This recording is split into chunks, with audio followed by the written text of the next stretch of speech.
కావాలనే మీ కలను నెరవేర్చుకోండి. సంప్రదించండి హెగ్డే ఫెర్టిలిటీ, హైదరాబాద్, తెలంగాణ.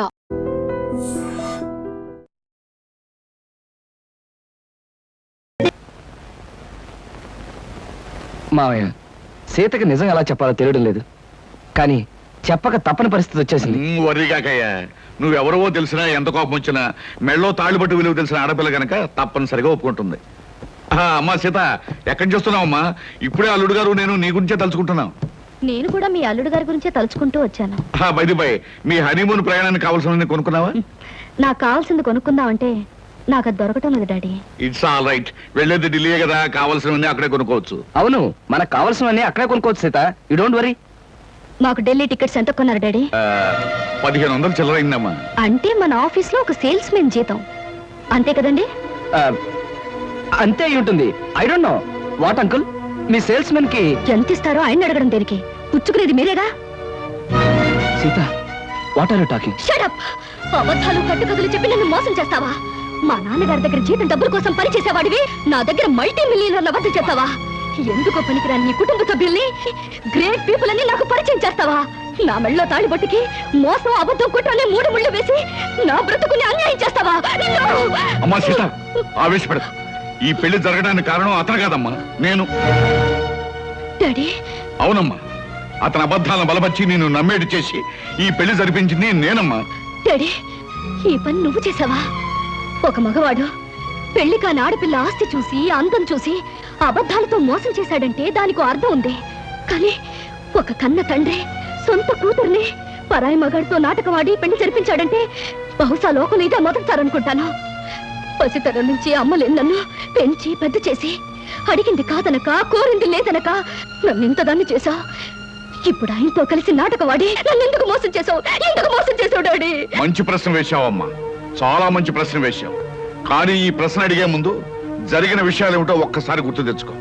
ఒక ఆడపిల్లకు ఉండవలసిన మర్యాద, సాంప్రదాయం మర్చిపోయి పేపర్లో మొగుడు కోసం ప్రకటనలు వేయించింది నువ్వు. ఆ ప్రకటనలు చూసి వచ్చిన కృష్ణను సెలెక్ట్ చేసుకుంది నువ్వు. అతన్ని మనసారా ప్రేమించి ఇంటికి తీసుకొచ్చి నాకు పరిచయం చేసింది నువ్వు. ఇందులో నా తప్పుందా? కృష్ణను చూశాక ఇంటర్వ్యూ పేరుతో నువ్వు పొరపాటుగా ప్రవర్తించిన, మొగుడు సెలక్షన్ అంటూ పొగరమోతుగా ప్రవర్తించిన, ఓ మంచి మనిషిని ఎంచుకునేటట్టు ఆ భగవంతుడు చేశాడని ఆనందించానమ్మా. అడ్డదారిలో వెళ్ళినా నేను ఆశించినట్టుగా గమ్యానికి చేరుకుంటున్నావని సంబరపడ్డానమ్మా. అందుకే ఈ పెళ్లి జరిపించడానికి నేను కొన్ని అబద్ధాలు చెప్పుంటాను. ఇది ఏ రకంగా తప్పమ్మా? అంటే మోసం చేసి ఆయనతో పాటు సీత, మళ్ళీ మళ్ళీ అతను మోసం అను. పెళ్లికి ముందే నీతో చెప్పాలనుకున్నాడు, కానీ నేనే చెప్పొద్దన్నాను. ఇది తప్పేమోనన్నాడు, కానీ ఇది తప్పనిసరని నేనే ఒప్పించాను. సీత, భగవంతుడు నిన్ను ఏ మోసగాడి చేతిలోనో పడేయకుండా ఒక మంచి మనిషి, మనసున్న మనిషి చేతిలో పెట్టినందుకు నేను సంతోషించానమ్మా. All right daddy, all right. జరిగిన దానికి కారుకురాలి నేనేనంటావు, అన్ని చేసింది నేనేనంటావు. ఆల్ రైట్, ఇప్పుడు కూడా నేను చేయాల్సిందేదో చేస్తాను. సీత, ఏం చేస్తావు? నాకు విడాకులు ఇస్తావా? మంగళసూత్రానికి విలువిచ్చేదాన్ని విడాకులు ఇస్తానని అనను. కాకపోతే ప్రస్తుతం మన హనీమూన్కి వెళ్ళడం లేదా, మీ ఇంటి కాలు మొగలుగా వెళ్ళబోతున్నా. అక్కడ నేను ఏం చేస్తానో, ఎలా ఉంటానో ముందు ముందు మీకే తెలుస్తుంది.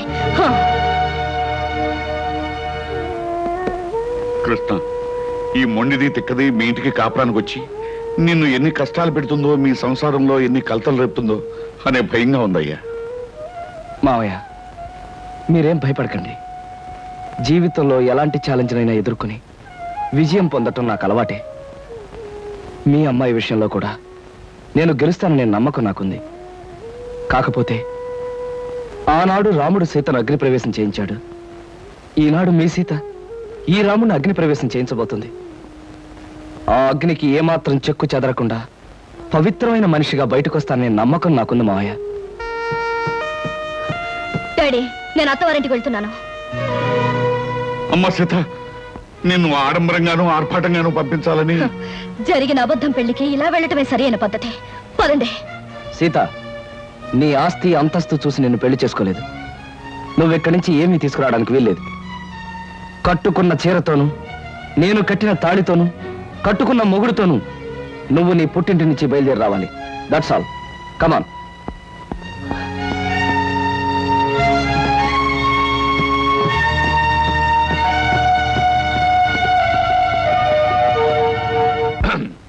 మా బాస్ చిరంజీవి ఇలాగే ఒక సినిమాలో ఫస్ట్ నైట్ అప్పుడు ఆపుతావా నీ గోలా? నేను వెళ్ళా? వెళ్ళు. 1 minute.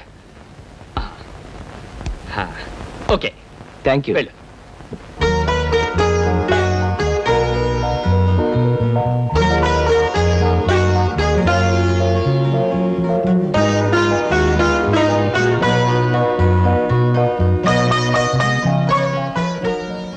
సీత, మగాడికైనా ఆడదానికైనా జీవితంలో ఈ తొలి రాత్రి అనేది ఓ మరపురాని మధురమైన అనుభవం అంటారు. ఈ అనుభవంతో మనుషుల్లో ఆత్మీయతలు పెరుగుతాయి, ఒకరినొకరు పూర్తిగా అర్థం చేసుకోవడం జరుగుతుంది. సీత, నేను నీకు ఎన్నో అబద్ధాలు చెప్పుండొచ్చు, కానీ ఒక్కటి మాత్రం నిజం. నేను మనస్ఫూర్తిగా మనసారా నిన్ను మొదటిసారి చూసినప్పుడే ప్రేమించాను. I love you Sita, I love you. కాదండి, మీరు నన్ను ముట్టుకోవడానికి వీల్లేదు. సీత, అవును, తాళి కట్టారు గనక లోకం ముందు మీకు భారీగా తల ఉంచే ఉంటాను. కానీ నా మనసును మోసం చేశారు గనక నేనెన్నటికీ మీకు దగ్గర కాలేను. సీత, ఏమిటి అర్థం లేకుండా? అవును, లోకం దృష్టిలోనూ అందరి దృష్టిలోనూ మనం భార్యాభర్తలుగా ఉంటాం, కానీ శారీరకంగానూ మానసికంగానూ ఒకరికొకరు దూరంగానే ఉంటాం. అంటే ఇది నువ్వు నాకు విధించే శిక్ష? అవును, నన్ను మోసం చేసినందుకు, అబద్ధాలతో నన్ను పెళ్లి చేసుకున్నందుకు మీరు శిక్ష అనుభవించి తీరాలి. ఆల్ రైట్ సీత, నేను నిన్ను ప్రేమించి పెళ్లి చేసుకుంది పవిత్రమైన భావంతోనే తప్ప కామంతో కోరిక తీర్చుకోవడానికి కాదు. నా మీద మనసు లేని నిన్ను ఎన్నటికీ తాకను. ఏదో ఒక రోజున నన్ను అర్థం చేసుకుని నువ్వు నా దగ్గరికి రావాలే తప్ప నేను మాత్రం నీ దగ్గరికి రాను. అంతవరకు లోకం దృష్టిలో మాత్రమే నీకు భర్తగా ఉంటాను. Good night. శంకరం, శంకరం,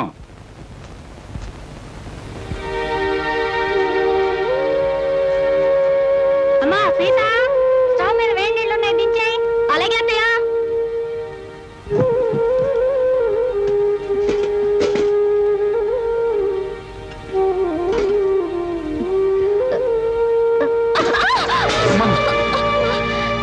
ఏమిటమ్మా సీత, చేతులు కలియా?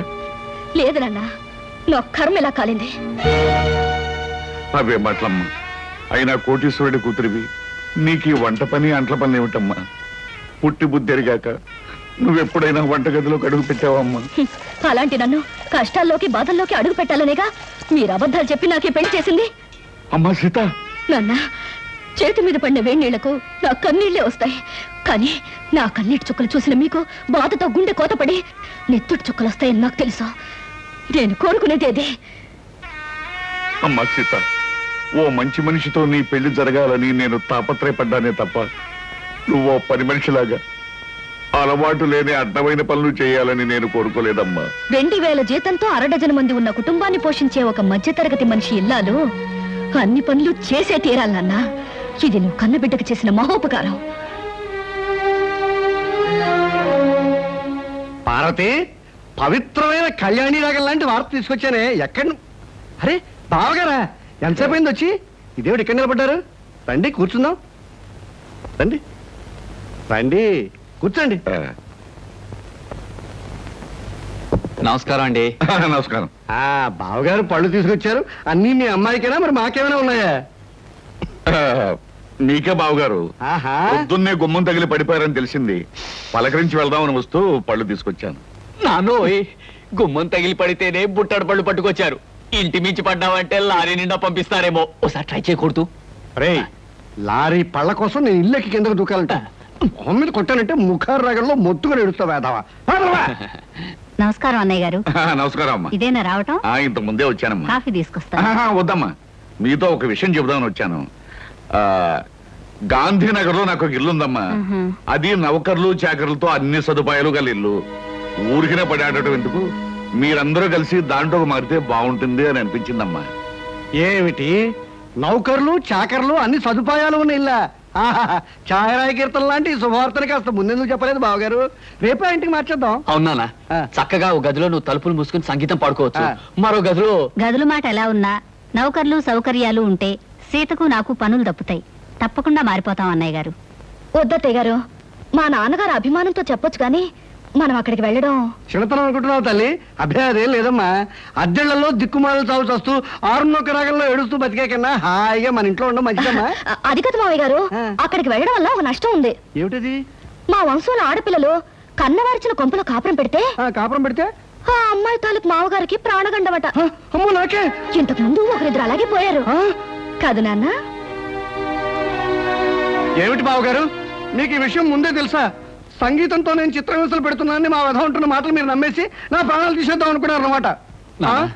నువ్వు పోతే మీ అందరూ ఎంత చక్కగా హాయిగా బంగ్లాలో ఉండొచ్చు. మా గురించి ప్రాణత్యాగం చేయనన్నా. త్యాగం చేయడానికి ఇది ప్రాణం అనుకున్నావా, పంచాలు ఉంగి అనుకున్నావా? మామిడి పండుతో కొట్టానంటే మలై మారుతరాగంలో ఎడుస్తావు వేధవా. బావగారు, మీ అమ్మాయి ఏ ఏ పనులు చేస్తే నా ప్రాణానికి గండం వస్తుందో ఒక లిస్టు వేసి ఇవ్వండి. అవి చేయకుండా నేను జాగ్రత్త పడతాను. నాన్న, అభిమానంతో మీరు చేయబోయిన సహాయాన్ని వద్దన్నందుకు నన్ను మన్నించండి. నా నుదుటినిలా రాసి పెట్టినందుకు మేమంతా ఇక్కడే ఇలాగే ఉండాలి. కృష్ణ, అందరూ నేను అదృష్టవంతుడు అని పొగుడుతున్నా, కానీ నీ మనసులో అగ్నిపర్వతం మండుతోందని నాకు తెలుసు. అమ్మాయి పంతం పట్టుదల చూస్తుంటే నువ్వు పెళ్లి వద్దు వద్దని చెప్తున్న అమ్మాయి నీకు ఇచ్చి పెళ్లి చేసి పొరపాటు చేశానేమో అనిపిస్తోంది. మావయ్య, జీవితంలో ఛాలెంజ్ని ఎదుర్కోవడం నాకు చిన్నప్పటి నుంచి అలవాటైన ముందే చెప్పాను. సీతను తప్పకుండా మార్చి నా మనిషిగా, మామూలు మనిషిగా చేస్తాను. మీరేం బాధపడకండి.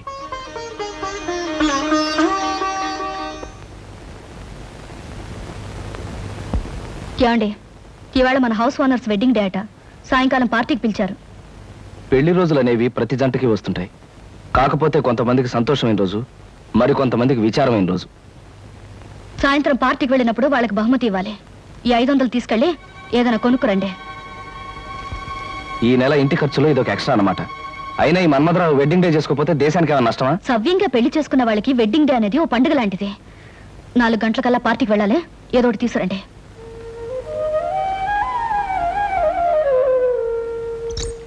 అమ్మాయి గారు, అమ్మాయి గారు, అదేంటి సింహాచలం ఇలా వచ్చా? ఏం చెప్పమంటారమ్మా? ఇదిగో నా పక్కన ఉన్నాడు చూడండి, ఈడే మా ఇంట్లో ఉన్నారు. మటన్ కొట్టు మస్తాను గారమ్మా. అద్దె డబ్బులు అర్జెంటుగా కట్టకపోతే మా ఆవిడ్ని, నన్ను, మా పిల్లల్ని కైమా చేసేస్తానంటున్నాడు. అసలే మా పశువుడు చౌ బతుకుల మధ్య ఉన్నాడు. ముందాడికి మందులు ఎంచుకోవడానికి డబ్బులు చూసుకోవాలి, తర్వాత నీ సంగతి అంటే వినిపించుకోవటం లేదమ్మా. అదేమిటయ్యా వస్తాను. అవతల పిల్లాడి ప్రాణం మీదకి వచ్చిందంటే వినకుండా ఏమిటన్నది మాటలు? మాటలు కాదు అమ్మా, ఖచ్చితంగా వీడిని ఖాళీ చెయ్యి, కైమా కొట్టి వీడిని కొంప ఖాళీ చేయించేస్తాను. అమ్మా, వీడికి నచ్చ చెప్పడానికి చూసి ప్రయోజనం లేదు తల్లి. ఇప్పటికే వీడి మనుషులు సామానంతా బయట పారేసి చిందులు దొక్కేస్తూ ఉంటారు. నా పెళ్ళం బిడ్డను ఒళ్ళో పెట్టుకుని సాగు బతుకుల మధ్య ఉన్నాడు అని ఏడుస్తూ ఉంటుంది. ఏం చెప్పినా వినకపోవడం వీడికి పుట్టుకతో వచ్చిన గుణం అమ్మా. డబ్బులు ఇవ్వడం తప్ప మరో దారి లేదు తల్లి, మరో దారి లేదు. నువ్వంత బాధపడకు సింహాచలం. అతనంత మనసు లేకుండా దుర్మార్గంగా మాట్లాడుతుంటే మనసున్న మనిషి ఎవరు చూస్తూ ఊరుకోలేరు. నీకెంత కావాలి? ఒక 500 అయితే మందుకి అద్దెకి. అయితే ఉండు, తెస్తాను. ఏమే, ఎలా ఉంది మన యాక్టింగ్? బ్రహ్మాండంగా ఉంది. నువ్వు తాగినంత పోయిస్తా గానీ ఆ కోపం చూపులు అలాగే ఉంచు. మీసం తిప్పు, లేకపోతే అమ్మాయి గారు కనిపెట్టేస్తారు. అచ్చా, ఇదిగో సింహాచలం 500. ఇతనికి ఇవ్వాల్సింది ఇచ్చి మీ అబ్బాయికి వైద్యం చేయించు. అమ్మా, వయసులో చిన్నదానివైనా నీ కాళ్ళకి దండం పెడతాను. పదరా దరిద్రుడా, లెక్క చూసి నీ డబ్బు నీ మొహాన్ని కొడతాను. వస్తానమ్మా. బాబు, అసలే పసివాడికి ఒళ్ళు బాగుండగా ఏడుతున్నాను. ఇప్పుడు అద్దె పేరు చెప్పి సామాన్లన్నీ బయట పడేసి అన్యాయం అయిపోతాను బాబు. నోరు మీవే. నాకు అద్దె డబ్బులు ఎగ్గొట్టి మీ ఆయన సొమ్ములన్నీ సీసాలు తగలేస్తుంటే నేను నోరు మూసుకుంటావాలా? ఈ ఒక్క రోజు గడివే ఉండి బాబు, రేపు మీ డబ్బులు మీకు ఇచ్చేస్తాను. అదేం కుదరదు, ఇప్పుడే ఇచ్చి తీరాలి. కృష్ణబాబు, కృష్ణబాబు, ఏమిటి మంగమ్మ, ఏం జరిగింది? 3 నెలలు అద్దె బకాయి పడిందని ఇంట్లో సామానంతా ఈదులో పడేస్తానండి పెద్ద మనిషి. 3 రోజులుగా బిడ్డ ఒళ్ళు అగ్గిలా కాలిపోతున్నా ఆసుపత్రికి తీసుకెళ్ళడానికి కూడా డబ్బులు లేక బాధపడుతున్న దాన్ని ఇప్పుడు ఈ అద్దె డబ్బులు ఎక్కడి నుంచి తెచ్చేయగలను బాబు? అవును, సింహాచలం ఏమయ్యాడు? వాడే సవ్యంగా ఉంటే మాకు ఇట్టండి కట్టాలి ఎందుకు వస్తాయి బాబు? కృష్ణబాబు, నా కాపురాన్ని మీరే నిలబెట్టాలి. నా బిడ్డ ప్రాణం మీరే కాపాడాలి బాబు, మీరే కాపాడాలి. బాబు